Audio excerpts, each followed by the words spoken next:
میں ہوں تحسین ماوا اور میں ہوں فہد مصطفیٰ۔ آج ہم لوگ حسن اخلاق پر بات کریں گے۔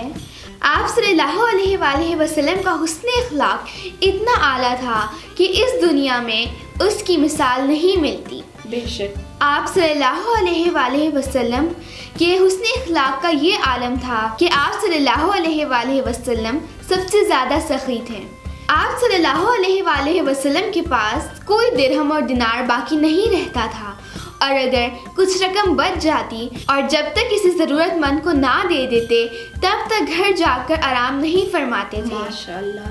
آپ صلی اللہ علیہ وآلہ وسلم کی عام غذا چھوارے اور جو تھی۔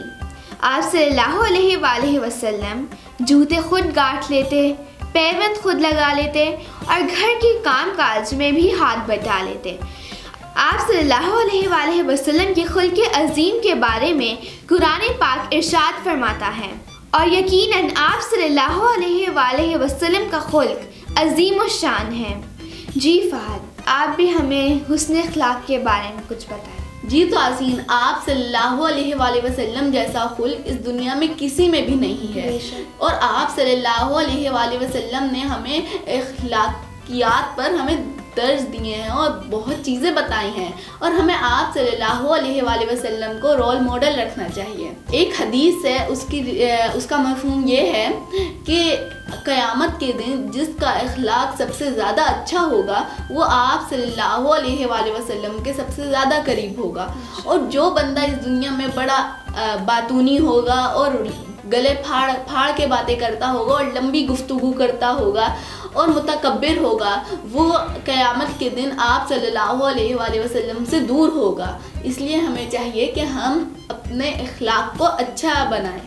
جی فہد، ہمیں اس حدیث مبارکہ سے یہ پتہ چلتا ہے کہ جن کا اخلاق سب سے زیادہ اچھا ہوگا وہ آپ صلی اللہ علیہ وآلہ وسلم کے اتنا ہی قریب ہوں گے، اور جو بہت زیادہ باتیں کرتے ہوں گے، زور زور سے باتیں کرتے ہوں گے، شور مچاتے ہوں گے، لمبی لمبی گفتگو کرتے ہوں گے، وہ آپ صلی اللہ علیہ وآلہ وسلم سے اتنا ہی دور ہوں گے۔ اسی لیے ہمیں چاہیے کہ ہم آپ صلی اللہ علیہ وآلہ وسلم کی سیرت پر عمل پیرا ہو کر اپنے اخلاق کو اچھا بنائیں۔ شیخ واسطی رحمۃ اللہ علیہ فرماتے ہیں، نہ کسی کے ساتھ جھگڑا کیا جائے اور نہ اس کے ساتھ جھگڑا کیا جائے۔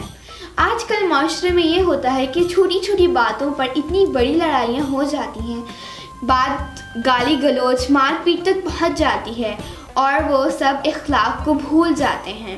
جیسے آپ نے بھی کہا کہ لوگ چھوٹی چھوٹی باتوں پر لڑنے لگ جاتے ہیں، یہ اخلاق کی کمی ہے، اور اب تو پہلے جیسی محبتیں اور شفقتیں سب ختم ہو گئی۔ حضرت جنید بغدادی رحمۃ اللہ علیہ فرماتے ہیں کہ خلق عظیم میں سخاوت، نصیحت، الفت، شفقت چاروں اوصاف جمع ہوتے ہیں۔ شیخ ابو سعید الکرشی رحمۃ اللہ علیہ کا قول ہے کہ عظیم خدا کی ذات ہے اور اس کے اخلاق میں سخاوت، رحم، درگزر، معافی اور احسان ہیں۔ ہمیں چاہیے کہ ہم اپنا اخلاق جتنا اچھا کر سکتے ہیں کریں، اور یہ ہمیں آپ صلی اللہ علیہ وآلہ وسلم کو اپنا رول ماڈل رکھنا چاہیے۔ حضرت عائشہ رضی اللہ تعالیٰ عنہا سے روایت ہے کہ حضور نبی اکرم صلی اللہ علیہ وآلہ وسلم نے شریفانہ اخلاق کی 10 خوبیاں بیان فرمائی ہیں۔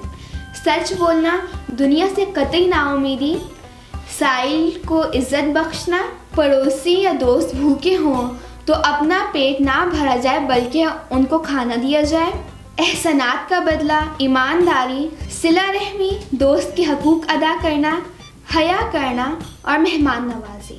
اگر ہم ان 10 خوبیوں کو اپنا لیں تو ہمارا اخلاق اچھا ہو سکتا ہے، اور ہمیں کوشش کرنی چاہیے کہ ہم اپنے اخلاق کو بہتر سے بہتر بنائیں۔ ہمیں چاہیے کہ ہم ان چیزوں پر عمل کریں۔ حضرت عبداللہ بن مبارک رضی اللہ تعالیٰ عنہ خلق عظیم پر تشریح لکھتے ہوئے کہتے ہیں، خلق عظیم سے مراد خندہ پیشانی سے پیش آنا اور نیک کام کیے جائیں اور دوسروں کو تکلیف نہ پہنچائی جائے۔ ناظرین، ہمیں چاہیے کہ ہم آپ صلی اللہ علیہ وآلہ وسلم کی سیرت پر عمل کریں، سب ایک دوسرے سے اچھے اخلاق سے پیش آئیں۔ ناظرین، امید کرتا ہوں آپ کو ہماری یہ ویڈیو پسند آئی ہوگی۔ اس کو لائک کریں، شیئر کریں اور ہمارے چینل کو سبسکرائب کر دیں۔ شکریہ، والسلام۔